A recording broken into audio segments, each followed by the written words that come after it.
Next.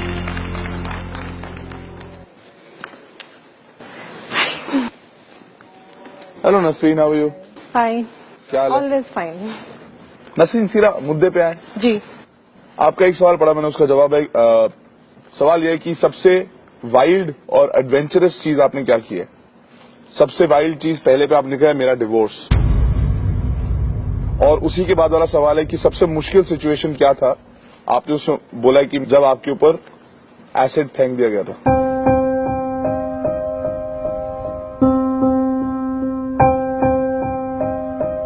The fact that you're here smiling and always smiling, जो आपने बोला है, we are very proud of you. Thanks so much for showing people कि life doesn't stop there.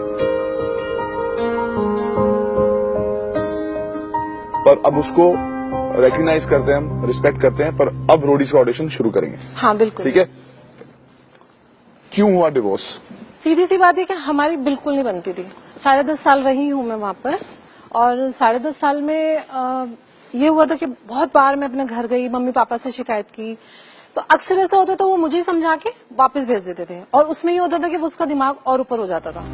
तो एक बार मुझे last का याद है कि मैंने अपने मम्मी पापा को आकर बोला था कि इसको समझाओ थोड़ा, मैं मेरी बच्चियां हैं, मैं उनके लिए कुछ करना चाहती हूँ, और ये कोई भी सामान मैं घर में लाती हूँ तो वो सेल कर देता, बेच देता है। तो मेरे पापा ने खुद ने मुझे ये बात बोली थी, और आज तक वो मेरे कानों में आवाज गूंजती है कि औरत की क्या औकात है, औरत तो पैरों की जूती है, आज ये बदल देगा, दूसरी ले आएगा।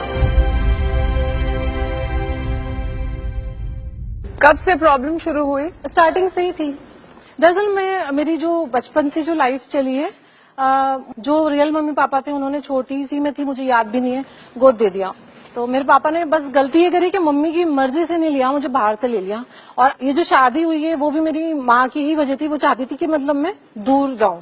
तो मतलब उनको पता नहीं क्यों मुझसे कभी प्यार ही नहीं हुआ। अब आज तक इस बात का जवाब मुझे नहीं मिल पाता है कि ऐसा क्यों हुआ, बट मैं बहुत खुश हूँ, कोई प्रॉब्लम नहीं है। घर में कौन, आप किस किस के साथ रहते हैं? दरअसल जब मेरा ये अटैक हुआ था, सही लाइफ जो मैंने सफर किया है वो अटैक के बाद किया है। किसने किया? एक्स हस्बैंड ने, क्योंकि डाइवोर्स के पेपर पे मैंने दोनों बेटियां लिखवाई थी, क्योंकि मुझे दोनों चाहिए थी और मैं उन्हीं के लिए सब कुछ करना भी चाहती थी। वहां से सहारनपुर से आए थे वो बच्चों को लेकर, और एक जैम की बोतल, लग देखिए कि वो जैम भी मैंने उसी के लिए मंगाया था, उसी को खिलाया था, और उसी बोतल के अंदर वो एसिड डाल के लेकर आया था, जिसने मेरे ऊपर यहाँ डाला था, जिससे मैं पूरा मेरा फेस, मेरे लिप्स सब खराब हो गया था यहाँ तक। नसरीन, यू नो, जिस कि बाकी लोग भी देखकर थोड़ा इंस्पायर हो आपकी स्टोरी से, वुड यू माइंड आप अपना थोड़ा सा जो बर्न है वो हमारी ऑडियंस को दिखाएं?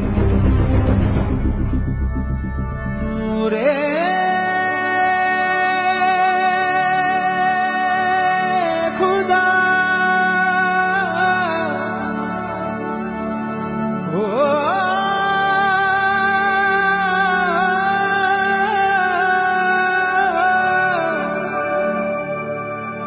मैं कहती हूँ कि अल्लाह ने मेरा साथ दिया, बच्चा कुछ नहीं था।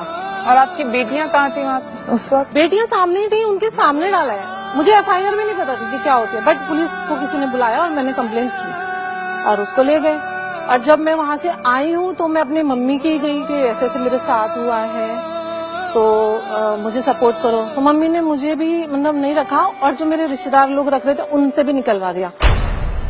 तो मेरी ताई घर के सामने रहती थी, तो उन्होंने मुझे रखा। तो मम्मी बोली नहीं, अगर तुम लोग रखोगे तो मैं तुम लोगों से नहीं मिलूंगी।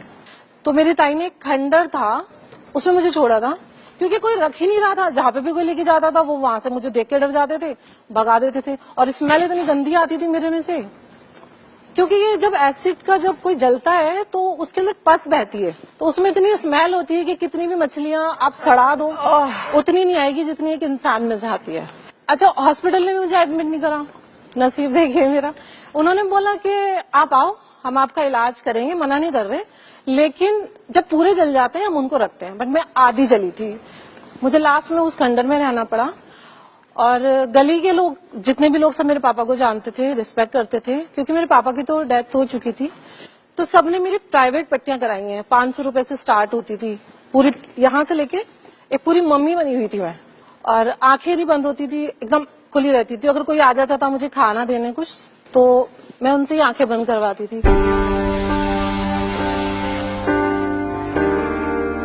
एक बार ऐसा हुआ था कि मैं बिस्तर नहीं था मेरे पास, मैं जमीन पे ही पड़ी थी, तो मैंने देखा मैं इतना था, मतलब पस पूरी वो बिस्तर पे ऐसे हो जाती थी।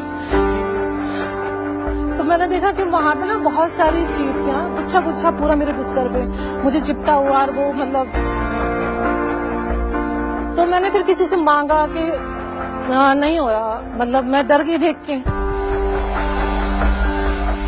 तो उन्होंने फिर किसी ने मुझे, मेरी ताई नहीं बल्कि एक छोटा सा पलंग दिया, उसमें मेरी इतनी इतनी टांगे बाहर निकलती थी। तो वो मैंने पलंग लिया, वहां एक अलमीरा थी लोहे की, मैंने वहां लगाया, तो पता नहीं कुछ लकी ऐसा था कि वहां से इतनी मोटी लाइन चींटियों की मेरे बिस्तर पे होती थी। मैंने जिंदगी में मौत बहुत नजदीक से देखी है, और कैसे कोई किसी को खा सकता है जीते इंसान को, वो मैंने महसूस किया। बस ये कि डरिए नहीं किसी से, और अपने उसूल और हौसला नहीं होने छोड़ा। और वैसे भी मैं बहुत स्ट्रॉन्ग हूँ, अभी मुझ में जान बाकी है।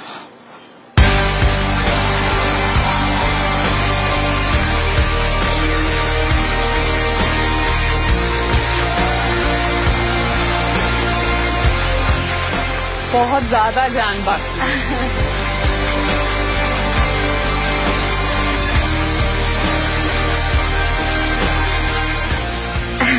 So strong. वो मैं हूँ।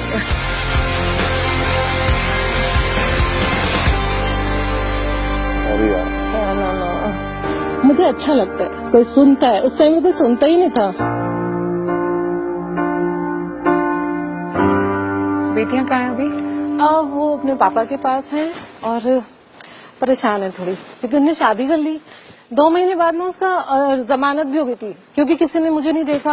8 ऑपरेशन मैंने अकेली नहीं करवाए जा जाके,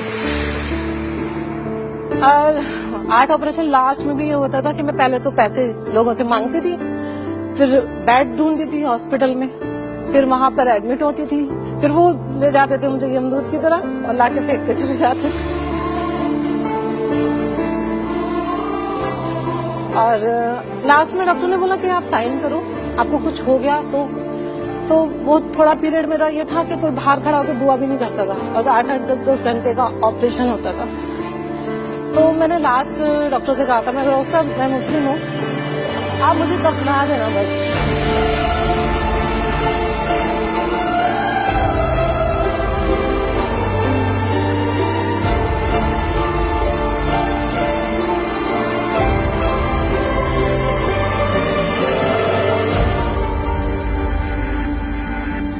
आप बहुत खूबसूरत हैं, आप बहुत ज्यादा स्ट्रांग हैं।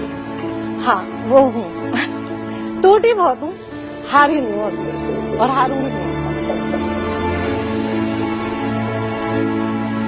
तो ऑडिशन तो लो इनका भी, क्या हाँ करेंगे हाँ यार। बिल्कुल। चलो, डांस करते हो? ऐसे तो बढ़िया वाला नहीं आता। नहीं, अब रोडीज पे आना है तो कुछ भी करना पड़ेगा। आजा भाई कुंदरे, आजा। डांस कर।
आप जितनी स्ट्रांग है उतनी शायद उतने हम लोग नहीं है स्ट्रांग यार। तुम हमारा ऑडिशन ले लो प्लीज। उधर बैठ जाओ, चलो। मेरी सीट पे बैठो, बैठो मेरी सीट पे। चलो आइए आइए प्लीज, आजा भाई सुंदरे। आओ आप बैठो। बैठिए आप प्लीज। Thank you. आप हमें जज करो। चलो कहां से आए हम लोग बेवकूफ लोग। हम कौन होते हैं? चलो नेहा डांस कराती है सबसे, नेहा से डांस करा दो। Come on, let's have some music. Neha will dance.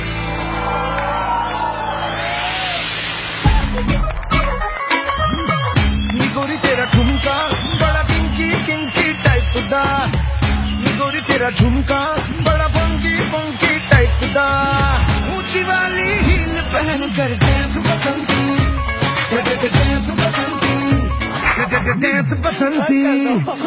हो गया चलो मेरा हम दोनों लोगों से बहुत कसरत कराते हैं, हम दोनों आपके लिए कसरत करेंगे। आ जाओ भाई सामने।